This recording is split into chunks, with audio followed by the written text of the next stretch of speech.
Hey everyone, it's Dayton here. I have not been posting very many videos on this channel, and I apologize for that. I've been very busy, and it will probably continue to be for the rest of this year. Hopefully, with the other stuff I release music-wise, it makes up for it. If anyone is super obsessed with the stuff I'm doing on here, we'll work. I'm gonna do my best. But these videos might become a little more raw, and that sounds metal as fuck. And so we'll think about it in that way instead of thinking about it as I just do not have the energy to edit this shit as like very intensely. But I'm not here to waste your fucking time. We know what's going on here. It's fucking May. It may be May 18th. We may be almost done. We may be more than halfway through May. But that's not my fault. That's time's fault. So if you have a problem with the fact that it's taken me a while, take that up with Father Time. April was a fun month, I think. The fuck happened in April? April was a fun month. April was crazy. Actually, going through this list, I'm going to remember what happened in April. So let's run through my April together, okay? Number 14. We're going to do that fucking Might Delete Later J. Cole album. That was easily the worst thing I experienced this past month. I guess there was so much fucking this ranking video is like so out of date too in terms of having this J. Cole stuff in there, because I won't get into the Kendrick Lamar Drake stuff. That will be in the next, so that'll be the May recap. But I guess, yeah, I listened to the full album, the Might Delete Later album. I think it's the most uninteresting J. Cole has ever been, and that's saying a lot for it being J. Cole. And obviously, I don't really need to go into all the J. Cole diss track stuff. I mean, in retrospect, I guess now people are like, oh, we owe J. Cole an apology. He was kind of lame, but it's a good idea that he stayed out of it, because it would have been like, why the fuck is he here? Very much felt like Drake and Kendrick hate each other, and J. Cole's just there. And so it probably was best that he's just not a part of it. It makes it more exciting, because if J. Cole was fucking a part of it, I'd be fucking going to sleep, because, oh my god, this album was so this album's so uninteresting. J. Cole, do something cool, please do something interesting. I can't handle J. Cole. And also, like, to be honest, he dodged more. Like, J. Cole should actually still get shit on for this, because what the fuck is with the transphobic ass lyrics in this album? All in the one song. I don't really remember what the fucking lyric is anymore. Give me 1 second. I'll find it. Yeah, this is what J. Cole says. They plead the fifth. I'm seeing hints of a trans fella. In cancel culture's vicinity, he's no killer, trust me. Beneath his chosen identity, there is still a pussy, period. And then he goes on to say blood spilling monthly, another period. What the fuck is that? What the fuck is that, J. Cole? So you not only are you going to be so fucking boring and uninteresting, but the most fucking interesting thing that you ever say is interesting for a bad reason. Like, it's the most, like, it was the part that stood out to me the most, because I'm like, what the fuck is J. Cole on about? Like, are you fucking stupid? I don't understand what, like, it's just such a stupid fucking like, it's so stupid. I don't understand.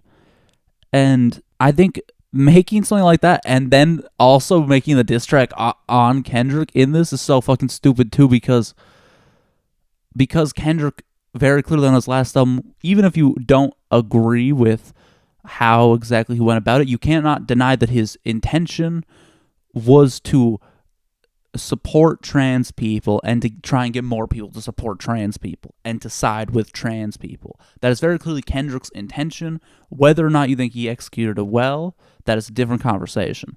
But you cannot deny that that is the side that Kendrick is taking. And so then to pit yourself against Kendrick and then also have that shit in there is just kind of like, it does not help your case.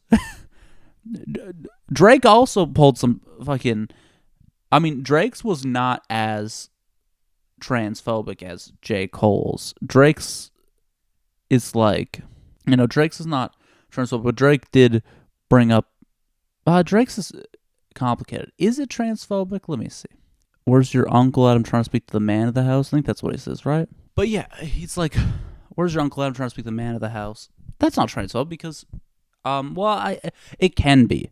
It depends on how you take it. Because I think it is if the butt of the joke is... I think it's a part that should not be said, but I don't think it's necessary. It's not to the same degree as J. Cole's. J. Cole's is specifically being like, you're like a trans person because you're pretending to be a man, but actually you're a woman and you have a vagina and it bleeds. Did you ever consider that? Like, that's obviously transphobic.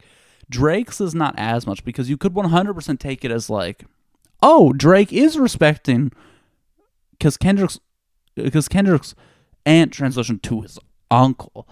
And so saying that it's the man of the house, it would be like validating their identity. Like, you know, it would be accepting their identity. But I also think that, you know, the butt of the joke and the butt of that line is that it's like, oh, Kendrick isn't a man because the real man is Kendrick's trans uncle, who, I guess, to make it so that you're dissing Kendrick, you are saying that that's also not a real man, but it's more of a man than Kendrick. So I think it does definitely get into transphobic territory. So definitely not cool, but I mean, it's not. Do I really need to go on about shitting on Drake? No, I feel like the world is doing that enough, so I think I'm good. I'm not too worried about that. But no one fucking talks with the J. Cole shit because J. Cole fucking... And it's just... I don't like it. I don't like it. J. Cole, be fucking smarter. Stop being fucking stupid. There we go. If you're watching this, hey, J. Cole, stop being a fucking idiot. Number 13, Avengers Age of Ultron. Still making my way through the MCU with my girlfriend for the first time if you are new here. She's never watched anything, and so there's a little bit of a story to it, but we have been going through that a little bit. Watched Avengers Age of Ultron. It's good. It's a fine movie. It's perfectly fine to watch. Do I ever have much of a desire to rewatch it? No. But it's good. It's fine, I guess. Like, it's a very passable... Like, if you went to the theater and wanted to watch a superhero movie, and he threw this on, and this was what was playing, you wouldn't necessarily walk away being like, damn, I wasted my time. But you also wouldn't walk away being like, holy shit. It would be like, that was a superhero movie. That's true. It was. And so, yeah, that's all I have to say about that. Number 12, We Still Don't Trust You by Metro Boomin and Future. I saw people not really fucking with this album too much on like Twitter, but I thought it was pretty good. I didn't like it as much as We Don't Trust You, but I thought it was... I mean, I enjoyed my time. It's something I would like if I threw it on the background. It would be perfectly fine to listen to. It doesn't have a lot to chew on, but it's a perfectly fine album. Number 11, I went to a Seattle Mariners and Cleveland Guardians game on April 3rd, I think. The one that was a blowout. The one where Seattle lost horribly. And I went with my friend and my dad. You'll hear more about the three of us on this trip to Seattle in a little bit, but it was my friend's first ever baseball game, so that was a fun aspect though. So it was like fun. I had a good time, but the actual baseball game was not that exciting because it was a blowout from the very beginning, and it was never close, and that's not that fun. But it was fun because I was showing my friend everywhere, and I love T-Mobile Park. I loved it. Because that's the one that I've like grown up going to. Number 10, The Karate Kid with Jaden Smith and Jackie Chan. As a kid, I fucking loved this movie. I wanted to be the Karate Kid, and I wanted to go live in China. I really like this movie single-handedly made me fall in love with China as like a... When did this movie come out? I don't fucking know. I feel like I was like 9 or 10. And I was just like, China became my favorite country in the world. And that was almost single-handedly because of this movie. And I rewatched it. It's fun still. I like watching it still. It's not like it's the most exceptional thing ever. But I hold a soft spot in my heart for it. I have a lot of, like, I've rewatched this movie a lot. As a kid, I rewatched it a lot. So I like that movie. Number 9. I went to Whistler Did I do that in April? What the fuck? I thought I did that in May. I'm going to be honest. I guess May has... Interesting. But yes, I went to Whistler. It was a good trip. I was only there for a couple days. It wasn't a lot going on. It wasn't a lot to do. I didn't really want to spend much money doing anything. But I had a fun time walking around and exploring. The final night I was there, I forgot there was a fucking upper village to that bitch. And I was just walking at dark, and I saw a fucking sign that said upper village. And I was like, what the fuck? There's an upper village? Because this is the night before we were leaving. And I was like, what the fuck? I completely forgot. Because I've been to Whistler before, but I don't really remember it too well, to be honest. But seeing the fucking upper village sign at like 10 p.m., I was like, holy shit, I need to follow the sign. What the fuck is the upper village? Because I felt like I'd explored everything in the lower village, and I was like, oh, there's nothing much more to look at. I guess I'll just head back. That's the fucking upper village sign? Oh my god. Also, it turns out I was not even headed the right way to the hotel. I was headed the wrong way. But it led me to the sign, and then I went on a lovely journey and discovered so many things that I did not know were there. And it was very like liminal feeling too, because there was no snow, there was no one outside. All the lights were on though, and then I could see the ski lifts and shit. There was no snow anywhere, and it was very interesting. It was very cool. It was a mind-blowing experience, to be honest, because I completely forgot all that shit was there. But that was delightful. Number 8, Guardians of the Galaxy. This movie fucks. This movie goes crazy. To be honest, there was a lot of...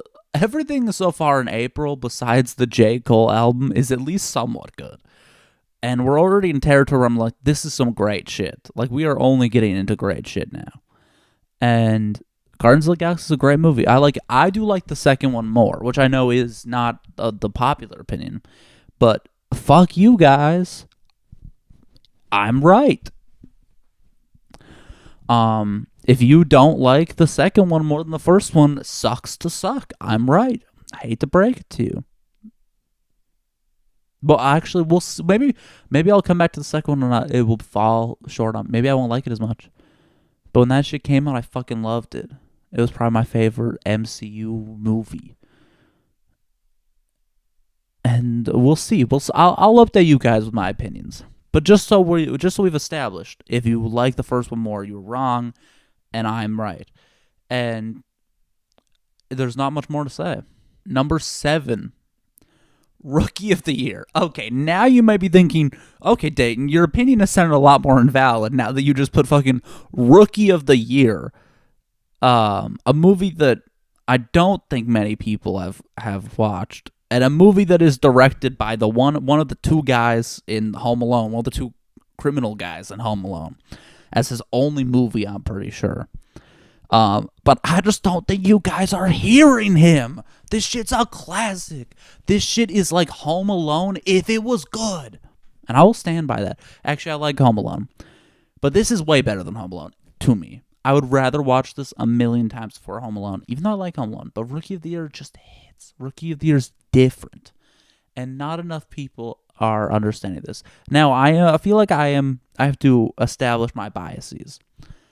I was a kid playing baseball and obsessed with baseball, watching this movie a lot. So I feel like, because it is literally a movie that is just like a kid's dream. Like a kid who loves baseball's dream is to magically get a strong arm and then be like able to go to the majors right there. You're like, oh my god, I'm in the fucking majors and I'm playing. I'm a professional baseball player now, and there's all these fucking things. It's like it was my fucking dream as a kid. And so this movie goes crazy. I highly recommend anyone watch this. One of the best movies ever made. Period. Number 6, Captain America: The Winter Soldier. This one goes fucking crazy. This is probably the best MCU movie, I would say. Probably my favorite. Shit goes insane. And I don't really feel like I need to talk much about it. It just is very good. It's a very good, like, Captain America does spy thriller type shit. Like, it's about as good as that could be. Builds tension great. It's got great action, good acting. I think it's a very good movie. Number 5, Untitled Unmastered by Kendrick Lamar. I mean, this shit goes crazy. There's not much more to say. This is actually the first time I had fully listened to the entire thing. I had listened to some songs from it, and then I just kind of came to the realization that I was like, I haven't actually listened to the full thing. So then I did it, and shit goes crazy. I love it. We'll get into some more Kendrick Lamar in the next, in a few little steps here. And we'll also get into more Kendrick Lamar for the May thing, obviously. Number 4, X-Men 97, specifically Episode 5. X-Men 97 will be in 3-month recaps back-to-back because this shit is insane. Episode 5 I had to specifically put on here, and I'll have in the May one, I'll have my full thoughts on the whole series because it just finished. But Episode 5 was fucking crazy. When I watched that shit for the first time, shit blew my fucking mind. It was so not what I ever expected this show could be. As like, I thought this show was always just gonna be like nostalgia bait type stuff, where it's just bringing back an old cartoon and just trying to cash in on that. But this shit is fucking bold. This shit makes some crazy ass decisions. I mean, I know this is shit from the comics, but if you told me they were gonna do this and do it like they're doing it, I just would have been shocked. I would never have guessed. I thought it was going to be just like... I also never expected this show to be as kind of mature as it is. I don't know. This show is just fantastic, and I highly recommend anyone watches it. You don't need to have watched the other thing before. I recommend just giving it a chance. It's a very good animated show. If you're looking for some animated superhero shit, I don't think it gets much better right now at all. Like, I think this is better than Invincible for sure. Did I put Invincible on this fucking list? Did Invincible Season 2 finish in April? I might have forgotten to put it in there. Or did I put it in March? I don't know. I will tell you my thoughts right now if you want. Invincible Season 2, not as good as the first one. I think there's problems with the whole structure of the story as a whole, in terms of especially the villain, because I think there's literally no connection between the villain and the hero until the final episode. Like, they do not interact until the final episode, and then everything happens in the final episode between them. Like, it's the big, like, compare the first season to the second season. The first one is his fucking dad he is fighting, and then you make him fight some random ass dude. Like, obviously that's a fucking downgrade. Obviously I'm not gonna give a shit about the random ass fucking dude. Like, what the fuck? I don't understand why they made it so much less interesting. And the show as a whole just felt very, like, I liked it, and it was good. And, like, it was good to the point where I think that the next season will be very good. But the story as a whole throughout each episode was like, is there even much point to connect any of these? For a while, I didn't even think anything was me fucking connected. And it really wasn't. It sort of was. But it was as fucking pathetic of a fucking... everything building together as I thought it was going to be, because it didn't really do shit, and nothing felt satisfying at the end. I think it was bad structure of a season, but good individual episodes. I think the show is well made, and I liked it, but I think there's problems with it. That's my thoughts on that. Number 3, Mr. Morale and the Big Steppers by Kendrick Lamar. This is where I'm curious how hot of a tape people think this, because people are coming back to this shit now, which they weren't in when I put this in the April thing, because now they're coming back to it after all the Kendrick Lamar and Drake beef. But I only put this back in here because in April I was listening to this album a lot, and I just think it's kind of an exceptional album. Like, this is my favorite Kendrick Lamar album. And that might be fucking crazy to some people. Like, it might be crazy to have it over, like, To Pimp a Butterfly or Good Kid, Mad City. Some people might even be shocked that it's over Damn, which I think... Actually, here, want me to give you my Kendrick Lamar Big 4 album ranking? Because there's also, like, obviously Section 80 and the... what's it called? Over... something. That one fucking, like, mixtape that's sort of an album, I think. The... very early Kendrick shit. And there's Untitled Masters. But the Big 4, I would have Good Kid, Mad City at 4, Damn at 3, To Pimp a Butterfly at 2, and Mr. Around the Big Steppers at 1. In terms of personal choice, if I was to choose one to listen to, I would choose Mr. Around the Big Steppers. Now, I think Mr. Around the Big Steppers has duds on it. I think, well, by duds, I don't know. It has some, like, that song's fine. Like, Die Hard, a fine song. Purple Hearts, a fine song. Silent Hill kind of goes crazy. I kind of wish Kodak Black was not on it. I wish it was just a Kendrick song because I think it would go crazier. But holy shit, the highlights on this album are, I think, the best, some of the best shit Kendrick's ever made. I think Mother I Sober, arguably, I would say Kendrick's best song.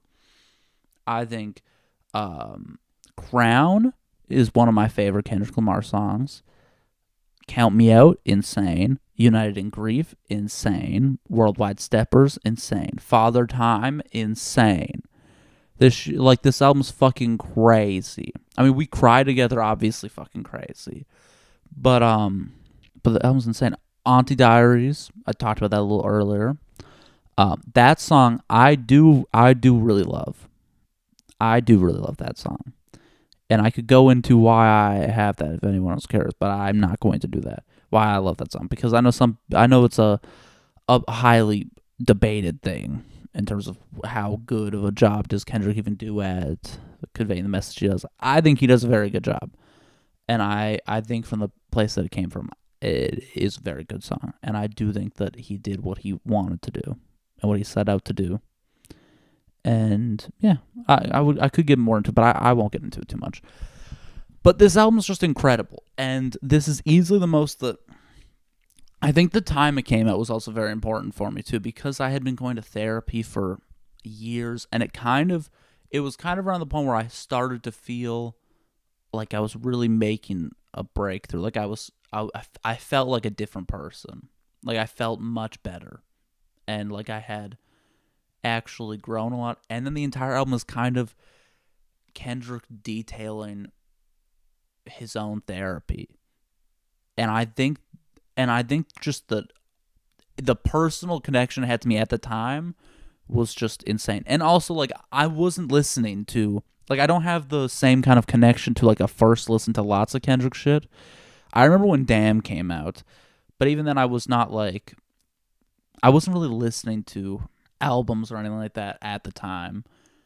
And because when I was like 15, like I wasn't really, I was a little bit of a late bloomer when it came to my music consumption. My music consumption did not really I did not really get that into consuming a lot of music until I was like 17. And so yeah, I never had the same kind of like personal connection to Kendrick albums in terms of like my first listen experience and just like when they came out, because I just wasn't listening to them. And so I think that also plays into why I like Mr. Around the Big Steppers so much, because that is like the only Kendrick Lamar album that has come out while I have been a fan of Kendrick Lamar. So like it just obviously did. Like, I remember my first listen to that, and it was fucking crazy. And it also is just an album that I have, like, the thing that I love so much about it, to be honest, is that there's parts of them I don't like. And it's like the only piece of music I can think where there's parts of it that I don't like, and it somehow adds to the experience. Like, I have problems with Kodak Black's inclusion, but part of it also is like, I understand why Kendrick is doing these things. And I understand why. And also, so much of it, too, is about how flawed he is. And he's talking so much about his flaws. And I think this is why it also, like, the album captivates me so much, because I feel so conflicted all the time with it. Even though I connect so much to so many things in it. And it makes me cry. Like, there's so many emotions I feel, but there's also like problems with it in a very interesting way to me. Where it's like, technically, I don't think he should have done this, but also like I think I can understand his thought process, and it's almost like I have to separate the way I would do things and the way he would do things. And just because I would not do this thing, and because if someone asked me my advice, I would tell them not to, doesn't necessarily mean that that's the only way things should be done. And I think kind of accepting that this is what Kendrick believes is the right choice and stuff like that, even though I don't think it is, I think it's just part of the album experience almost. It's crazy. I have a lot of feelings towards this album. I could go on and on about this album for fucking forever. But that's my general feel on it. Number 2, I went to Live Mind, the Hive Mind live show in Seattle. This is why I was in Seattle for the baseball game. If you don't know, I run a little meme page. I run the Based Dignan meme page for Hive Mind stuff, and I also was a big part of editing TikToks for them for a while. And so I was like, I gotta go to the live Hive Mind show. It was great. So I met them, hung out with them. I mean, I've talked to them quite a bit before. Obviously, if I was doing stuff for them, I have talked to them quite a bit, but I've never met them in person because they're in Detroit. I'm in Vancouver. Not very close. And so it was nice meeting them. I saw them before the show. Not intentionally, but I did see them before the show and talked to them a little before the show. And got some photos of them after the show. And the show was great. Highly recommend going to see one of the Hive Mind shows if they're ever near you. I mean, they're not on tour right now, but when they go back on tour, because I imagine they will, it's a very good time. It's very fun. The venue was crazy, too. It was like booking tickets for it was awful. It was so awful to get tickets for it because you had to book a table. It was crazy. But it was a great show, and it was a delightful time, and I had a great time. So shout out to Hive Mind, and yeah, that's all I have to say about that. And number 1, the biggest thing in April that happened, and the biggest reason why I just haven't been making many YouTube videos, is my album came out. And you can listen to it now. It's called What If We Just Fucked? I know, a crazy fucking title. And I think it's I'm very happy it's out now. It has felt like I have been able to move on, because I held on to that album for a long time, and it's something that I've had on my shoulders for a long time. Like I feel like I've been carrying that album for a long time, and it feels good to finally release it because there's a lot of feelings that I had in it that I'm glad are released. It feels very cathartic, like I'm moving on from that. And I will say, if you like this album, if you were excited about it, keep on the lookout for some new music very soon, and also maybe another album this year. I don't know, we'll see. The album's not fucking done, but it's a lot closer than you'd expect, considering that I'm talking about just releasing another one. But there's lots of reasons why this album got delayed, which gave me a lot of time to make other things. And so there could be another album this year, and I'm very fucking excited about this one. This one will be fucking crazy. But you should listen to What If We Just Fucked, though. And I think it could get you excited about where I could progress to. Hopefully. I think, maybe. Or you might hate it. And that's okay. You can join the Dayton King Hate Club. There's one member currently. I don't remember what his name is anymore. But he does comment on all of my stuff. And so you could join in with him if you want. I'm sure he would love a little buddy. It probably gets a little lonely being the only person in my comment section going fucking crazy about how much they hate me. What the fuck is his name? I don't remember. You'll find him. Go to anything I've fucking done. You can probably find one of his comments. But you could always join in with him. He would probably appreciate that. And if not, you can join the Dayton King fan club, which doesn't exist currently. You could create it. That'd be delightful. Go ahead and create the Dayton King fan club. be a visionary, um, an innovator. You could be an innovator in the Dayton King enterprise world by making a Dayton King fan club. And I should probably stop talking now. That's enough about my album. Go listen to it if you would like. It's called What If I Do That. It's called What If I Do That. Go listen to that. Final thoughts on April. I don't really fucking remember much of April. I mean, I've been so focused on things. Most of April was me just fucking making promo videos and making promo shit and finishing music videos and all of that shit. All of that shit. You know? And since then, I've been working on a lot of other stuff because I have a lot of music coming out very soon. So I've been working on a lot of music related stuff. And so I have not done much for the YouTube. For the YouTubes. I haven't done much for the YouTubes, guys. So sorry about that. But we'll be coming back with a May video. And hopefully only like a little bit into June. Ideally, I'm going to be better at recording them on time. And hopefully trying to talk better so I do less editing. But thank you for being here. I love you. There's 3 for you. Share a couple with a friend, maybe. You know, I gave you some to give out. Pass it on or whatever. What if we all just blew each other a few kisses? Actually, no. Don't listen to me. Don't go around just blowing people kisses. That's creepy and that's gross. And I'm sorry that I did it, to be honest. I never considered that. But I guess it's through a video and you are voluntarily watching me, so maybe it's better. But if you don't like me, though, then I feel bad for just blowing you a kiss because you probably didn't want that. So don't do that to random people. But if it's a friend who consents to it, you can share one of my kisses that I blew with them, okay? And so I hope you have a great day, and I hope you have a great May, and I will see you in the beginning of June for our May recap. I love you. Probably not, but maybe.